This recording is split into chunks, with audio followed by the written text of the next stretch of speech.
근데 이게 수술만 잘 되면 이게 더더욱 열심히 하리라 그랬는데 막상 수술이 진짜 너무너무 쉽게 성공했어요. 예. 그랬더니 마음이 잡념이 없었거든요. 그러니까 처음 여기 왔는데 처음 했는데 좀 잘 돼서 나 체질인가 보다 이랬는데 아니 그렇게 막 그 간절한 마음이 있었는데 그때는 간절한 마음이 있으면서도 또 걱정되는 마음이 있었거든요. 제가 뇌 쪽이 있어갖고 이게 언제 터질지 모르겠다라는 그런 겁도 있으면서 했는데 7월 초에 수술이 아주 그냥 너무 잘 됐어요. 그 다음에는 잡념이 너무 많이 생기는 거예요. 그래갖고 제가 너무 실망을 한 게 그러니까 그 다음에 또 어떤 다른 재발을 하면 안 되는 것도 있고 그리고 또 마음을 또 뇌 쪽이니까 더 내려놔야 되거든요. 예. 그러니까 혈압도 안 해야 되고 내려놔야 되는데 뭐 잡념이 너무 많이 생기고 약간 놔버렸던 게 다시 또 올라오고. 그러니까 사실 이제 이 명상이 안 돼요. 그러니까 원래 그래서 사실 명상 주제 중에서도 마라누사티라고 해서 죽음에 대한 명상이 있습니다. 명상 주제가 죽음에 대해 생각하는 거예요. 내가 죽으면 어떻게 될까 이런 거죠. 죽으면은 야 내가 그동안 막 온갖 잡념을 가지잖아요. 미래의 계획도 하고 누굴 미워하기도 하고 또는 뭐 내가 뭐 좋아하는 걸 하고 싶어 하기도 하고 이런단 말이죠. 근데 내가 죽는다고 딱 내일 죽는다 생각하잖아요. 그러면은 그런 게 아무 의미가 없어진단 말이죠. 남 미워하는 게 무슨 소용이 있어. 내가 죽는데 허망하잖아요. 또는 내가 뭔가 하겠다는 계획이 있잖아요. 근데 죽는데 그게 뭔 소용이 있어요. 근데 돈을 모은다고 많이 모았는데 이게 뭔 소용이 있어요. 그러면서 이제 죽음에 대해서 끊임없이 생각하다 보면은 마음속에 있던 욕심이나 분노가 사라지게 되거든요. 왜냐하면 이게 중요하지 않다는 걸 인식을 하거든요. 죽음을 딱 생각하면은 죽고 나면 뭐가 남노? 몸도 중요하지 않단 말이죠. 죽고 나면은 몸도 이거 그냥 없어지는 것이고 내가 뭐 욕심을 가지거나 누굴 미워하거나 분노랄까 욕심이랄 이것도 아무 의미가 없다는 걸 알게 돼요. 물질도 아무 의미가 없다는 걸 알게 돼요. 그러면서 이제 모든 것들을 놔버릴 수 있는 거예요. 죽음에 대한 명상. 그래서 그걸 꾸준히 많이 하죠. 그래서 하다 보면은 이런 번뇌들을 다 놓아버릴 수 있는 거죠. 이렇게 해서 이제 마음을 개발하는 그런 명상 주제가 죽음에 대한 명상이거든요. 그러니까 보살님은 병이 걸리니까 저절로 죽음에 대한 명상이 된 거죠. 이게 노력하지 않아도 저절로 된 거죠. 왜냐하면 닥쳤으니까. 그러니까 딴 것들이 자연스럽게 의미가 없는 거죠. 그냥 내가 죽을지도 모르는 이 생각이 들잖아요. 그러니까 딴 게 의미가 없잖아요. 근데 이제 이게 수술이 잘 되고 나니까 이제 안 죽겠다는 생각이 드는 거죠. 안 죽겠다는 생각이 드니까 죽음에 대한 명상이라 명상 주제가 자연스럽게 생겼을 때 명상 주제가 싹 사라진 거죠. 그러면서 그게 사라지면서 번뇌가 싹 펼쳐진 거죠. 그러니까. 그런 거죠, 이제. 그러니까 사실 이제 그런 어떻게 보면은 이게 죽음에 대해서도 우리가 이제 명상을 우리가 뭐 호흡 명상할 수도 있고 자연 명상할 수도 있지만은 이런 죽음에 대한 명상도 한 번씩 하면 참 좋습니다, 이게. 그러면서 이제 내가 죽음에 대해 죽음을 딱 앞두고 있으면 정말 이 서막한 거, 중요하지 않은 것들이 그것들 확실하게 알게 되거든요. 내가 지금 정말 해야 되는 게 무엇이고, 내가 나한테 별 의미가 없는 것이 무엇인지가 확실하게 드러나게 되거든요. 그러니까 이걸 가치를 부여하지 않겠다는 거죠. 그래서 누굴 미워하는 해도 이게 죽음에 대해 생각할 때는 이게 잘 없어지지 않는데, 내일 죽는데 이게 뭔 소용이냐, 이게 참, 이게 저 사람한테 이렇게 든단 말이죠. 그러니까 이런 죽음에 대한 약간 좀 반조랄까?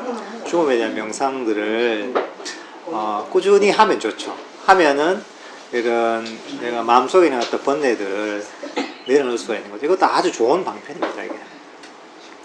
그러니까 이제 지금은 사실 이거는 병이 걸리면 자연스럽게 되는데 이제 병이 났다 보니까 이제 안 되는 거죠, 진짜 그때는 두려움이 있으면서도 이렇게 쭉 가다 보면 이게 진짜 공부가 너무 진전이 있겠다라는. 그 말 맞습니다. 실제로 사람이 뭐 그런 얘기 하잖아요. 뭐 발등에 불이 떨어지듯이 또는 이제 뒤에서 그런 얘기가 있거든요. 경전에도 내가 무슨 저 물동이를 쥐고 있는데 뒤에서 만약 물을 한 방울이라도 틀리면은 뒤에서 누가 칼을 들고서 이걸 내 목을 친다. 이런 생각을 갖고 있으면 물동이 못 흘리잖아요. 똑같은 거죠. 죽는다는 어떤 내가 인식이 인식이 내 마음속에 딱 자리 잡고 있으면은 그러면 딴 생각이 안 들게 되죠. 그게 굉장히 강력한 방법이죠. 강력한 명상 방법이고, 그러니까 이제 그 명상이 잘 될 수밖에 없죠. 왜냐하면 내가 저절로 그냥 딴 게 다 사라지니까 명상의 장애가 욕심이나 성냄이가 싹 사라지니까 명상이 저절로 잘 되죠. 근데 그 상태로 계속 유지하면 명상이 엄청 잘 되죠. 명상을 해도 잠시에도 편안하게 장애 없이 되는 거죠. 아마 그랬을 거야, 아마. 내 이러다 금방 깨닫는 거 아닌가 이런 생각 들 거야. 이제 내 깨닫는 거 아닌가 금방 이런 생각이 들죠. 근데 이제 사람이 이제 재밌는 거죠. 사실은 이제 그 수명이 뭐 병이 어떻게 될지는 모르겠지만 어쨌든 간에 그 수술이 잘 돼서 어떻게 보면 어차피 죽긴 죽는데 수명이 연장된 거단 말이죠. 뭐 좀 더 사는 거잖아요. 어차피 뭐 인간이라는 게 죽으니까. 근데 사실 인간 심리가 묘한 게 내가 1년 후에 죽는다, 2년 후에 죽는다 이러면은 죽음이 팍 다가오는데 20년 후에 죽는다, 30년 후에 40년 후에 죽는다 하면은 이게 이 본인의 관념에서는 안 죽는다는 그런 인식으로 이게 내 마음이 인식이 되거든요.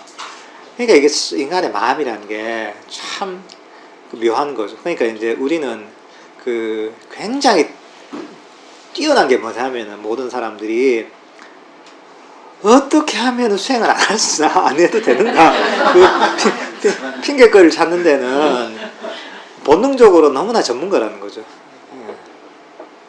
이제 그런 것들을 이제 그런 핑계거리를 자꾸 없애 나가는 과정이 어떻게 보면은 우리가 이제 지혜를 개발하고 또는 그 명상을 해 나가는 과정인 거죠.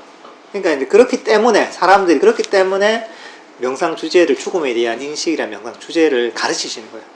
자꾸 생각해서 죽음에 대해서 평소에 생각 안 하잖아요. 병이 있거나 뭔가 주위에서 가까운 사람이 누가 죽거나 이러면 그게 충격으로 다가와서 생각하겠지만은 평소에 생각을 안 한단 말이죠. 생각을 안 하기 때문에 방심하고 쓸데없는데 내가 관심을 많이 쏟는단 말이죠.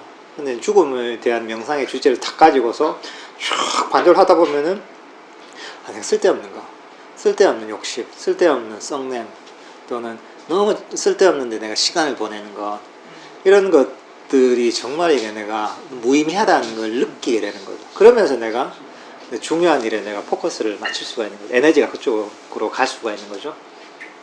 그러니까 이제 죽음에 대한 명상을 그때 좀 떠올려야 되는 거죠. 내가 그대로는 안 되겠지만은 내가 병이 있을 때 어떤 마음이었지?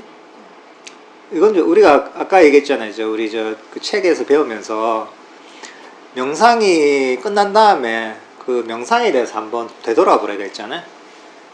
근데 이제 바로 직전에 명상은 아니지만은 그 몸이 아플 때 그때 수행을 했던 게 있잖아요.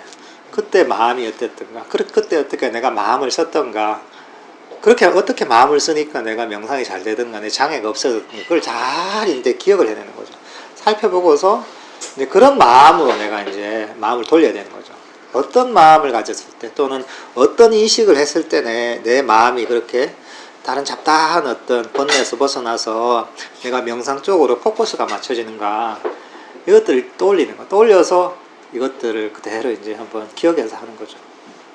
부처님도 그렇잖아요. 부처님도 그 고행하실 때 그렇잖아요. 고행하실 때 어린 시절에 한번 경험했던 초선정의 경험 있잖아요. 그때 경험이 문득 생각난 거잖아요.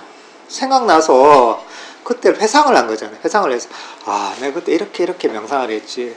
이런 환경에서 이런 마음을 씀을 통해서 이렇게 하니까 마음이 이런 식으로 내가 흘러가서 내가 깊은 산매에 들었지. 이것들 회상을 했단 말이죠. 그래서 약간 그 모드로 싹 접어든 거죠. 이제 그런 우리는 마음속에 뭐든지 만들 수 있거든요. 실제가 아니더라도 옛날에 내가 부처님 같으면 어린 시절에 내가 그 태자였던 것처럼 아마 이렇게 이제 마음속에서 내가 그 상황을 만들 수 있단 말이죠. 그렇게 해서 내가 다 이제 거기에 젖어드는 거죠. 똑같은 거죠. 이제 내가 그런 병이 있어서 내가 딱 죽음에 대한 인식이 탁 박혀 있을 때 그때 딱 회상을 해서 마음속에서 그걸 만드는 거죠. 그게 마음을 그대로 드는 거죠. 그러니까 요게 되게 효과적인 방법입니다. 우리가 명상을 하다 보면은 그 잘 될 때가 있단 말이에요. 특히나 안 될 때는 사실 별 기억할 필요 없어요.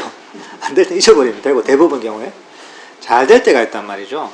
잘 될 때가 있고 이럴 때는 이제 내 명상을 하다가 뭔가 안 된다 이럴 때 잘 될 때 있죠. 잘 될 때 그 분위기를 다 기억해 보는 거예요. 그때 환경이 어땠던지, 그때 내 마음 상태가 어땠던지, 그때 내가 어떤 분위기에 있었는지 그걸 다 기억해서 눈을 다 감고 그대로 이제 마음속에 만드는 거죠.